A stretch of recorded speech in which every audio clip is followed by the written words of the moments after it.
sabar. Yuk, pelan-pelan yuk.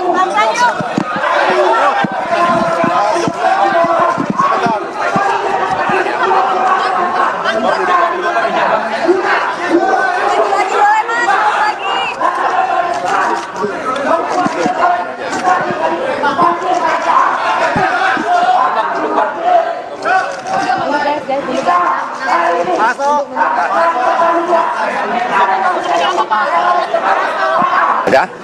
Baik, terima kasih rekan-rekan pers.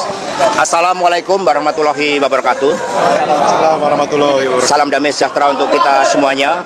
Om Swastiastu, Namo Buddhaya, salam kebajikan, Rahayu. Terima kasih atas seluruh perhatiannya pada pagi hari ini.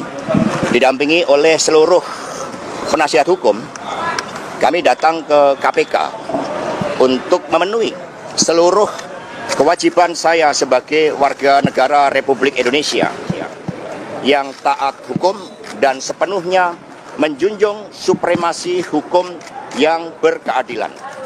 Saya akan memberikan keterangan dengan sebaik-baiknya, namun sebagaimana diatur di dalam Undang-Undang tentang Hukum Acara Pidana, bahwa saya juga memiliki suatu hak untuk melakukan pra-peradilan.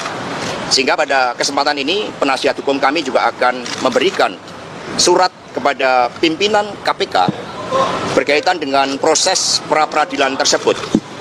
Apakah surat yang kami sampaikan tersebut nantinya berkaitan dengan pemeriksaan saya akan tetap dilanjutkan, atau pimpinan KPK mengambil suatu kebijakan untuk mengikuti seluruh proses pra-peradilan, kami serahkan hal tersebut kepada pimpinan KPK.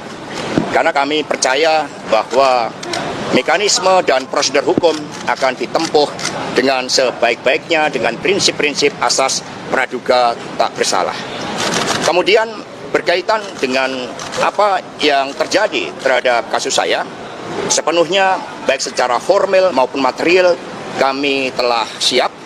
Sejak awal ketika menjadi Sekretaris Jenderal DPPD Perjuangan atas penugasan dari Ibu Megawati Soekarno Putri, kami berjuang di dalam menegakkan seluruh amanat konstitusi, memperjuangkan nilai-nilai demokrasi, sistem meritokrasi, dan memperjuangkan hukum yang berkeadilan, serta prinsip-prinsip bekerjanya kedaulatan rakyat. Sehingga terhadap seluruh risiko-risiko perjuangan dengan nilai-nilai tadi, tentu sekiranya membawa suatu konsekuensi khusus, kami diajarkan oleh Bung Karno, oleh Ibu Mega, bahwa perjuangan memerlukan suatu pengorbanan terhadap cita-cita. Itulah yang diajarkan kepada kami, sehingga hadir dengan penuh tanggung jawab dan siap mengikuti seluruh proses hukum.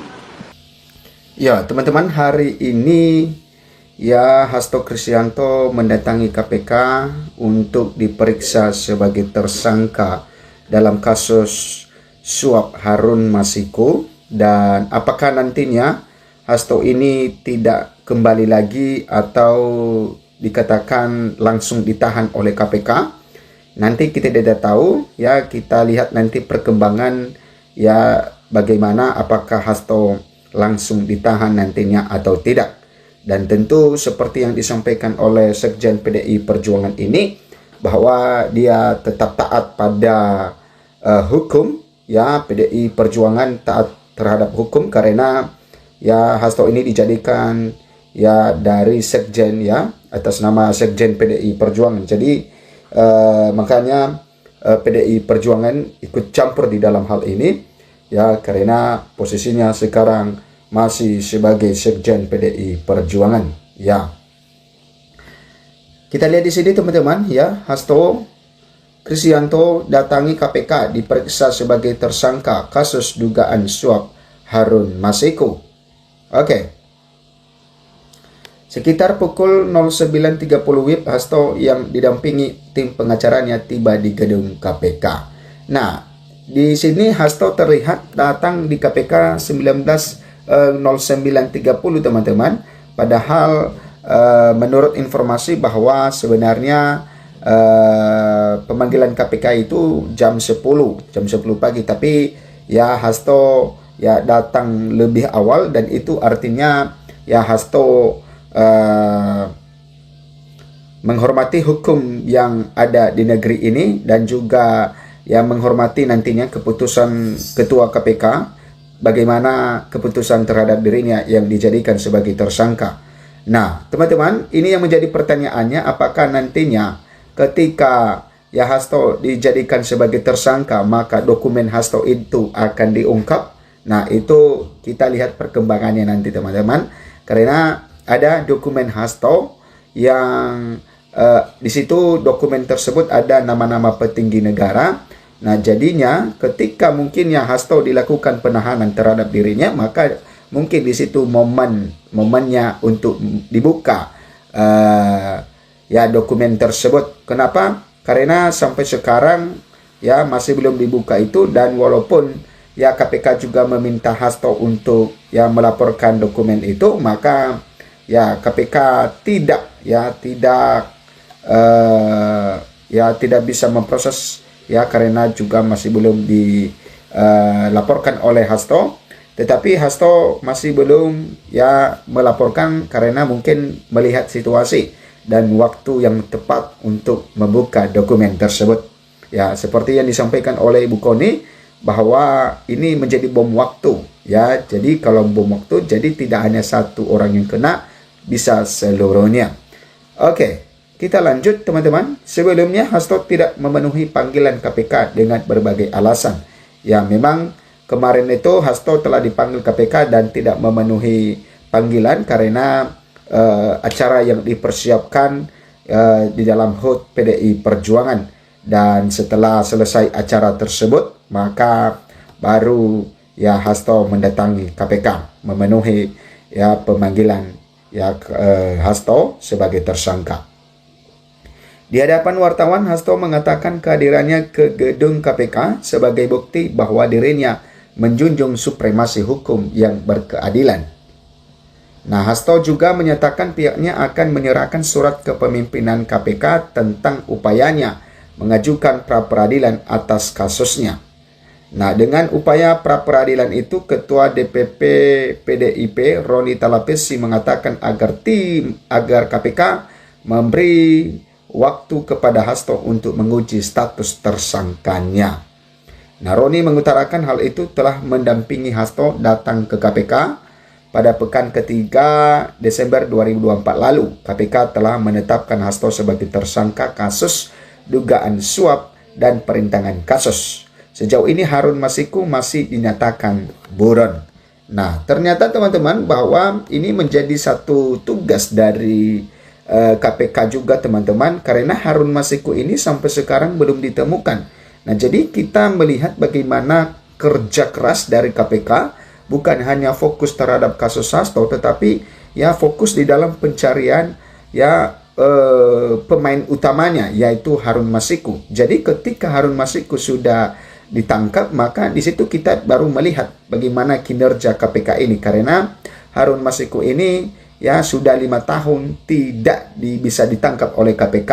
Nah, jadi kalau misalnya KPK sekarang bisa menangkap Harun Masiku, maka itu memberikan satu pemahaman kepada kita bahwa kinerja KPK ya sekarang daripada dulu itu, ya kinerja KPK sekarang ini lebih bagus dari yang dulu, karena ya dulunya ya sudah bertahun-tahun tidak bisa menangkap Harun Masiku, belum menemukan Harun Masiku, tetapi oleh karena KPK yang baru ini, ketua KPK yang baru ini, maka dia bisa menemukan Harun Masiku. Nah, itu adalah apresiasi yang didapatkan KPK ketika Harun Masiku ini bisa ditemukan atau ditangkap. Kemudian, Hasto menjadi tersangka dalam perkara dugaan suap terhadap Komisioner Komisi Pemilihan Umum KPU Wahyu Setiawan terkait pergantian antar waktu PAW yang juga menjerat ex-calon anggota legislatif caleg PDIP Harun Masiku. KPK dalam keterangan resminya mengatakan Hasto diduga memberikan suap kepada Wahyu Setiawan melalui orang kepercayaannya, yaitu Doni Tri Istiqomah. Nah, terkait kasus ini, ya KPK sudah memeriksa beberapa orang saksi Di antaranya adalah ex-komisioner KPU Wahyu Setiawan, kemudian ex-anggota Bawaslu Agustiani Tiofridelina, dan KPK juga sudah memeriksa ex-direktur jenderal imigrasi Roni Sompie. Nah, PDIP berulang kali menyebut penetapan tersangka Hasto sebagai bernuansa politik. Nah, ini yang sering disuarakan oleh PDIP, teman-teman, karena penetapan Hasto sebagai tersangka itu menurut mereka adalah nuansa politik. Karena PDIP mengatakan bahwa masih banyak kasus-kasus yang lebih besar yang merugikan uang negara masih belum disentuh oleh KPK. Kenapa mesti ya kasus Hasto ini yang fokus KPK? Padahal kasus Hasto ini ya katanya tidak merugikan uang negara. Nah, cobakan kalau KPK yang memeriksa ya dugaan-dugaan korupsi yang merugikan uang negara seperti yang disampaikan oleh Ibu Megawati triliunan itu, ya maka di situ ya mungkin bisa saja PDIP berhenti bersuara hal seperti itu, nuansa politik itu kalau KPK melakukan hal yang serupa, ya seperti yang disampaikan oleh PDI Perjuangan bahwa masih ada kasus-kasus yang lain. Jangan fokus pada kasus Hasto ini. Partai berlogo Kepala Benteng itu juga menganggap dari hasil persidangan terhadap tersangka lainnya seperti Wahyu Setiawan dan Agustiani Tiofridelina, Hasto tidak terlibat dalam kasus ini. Uang suap itu dari Harun Masiku, kata Roni televisi kepada wartawan di gedung KPK. Nah, itu teman-teman tentang di mana Hasto hari ini hadir untuk memenuhi panggilan KPK. Nanti kita menunggu ya apakah nanti Hasto ini akan ditahan atau bagaimana.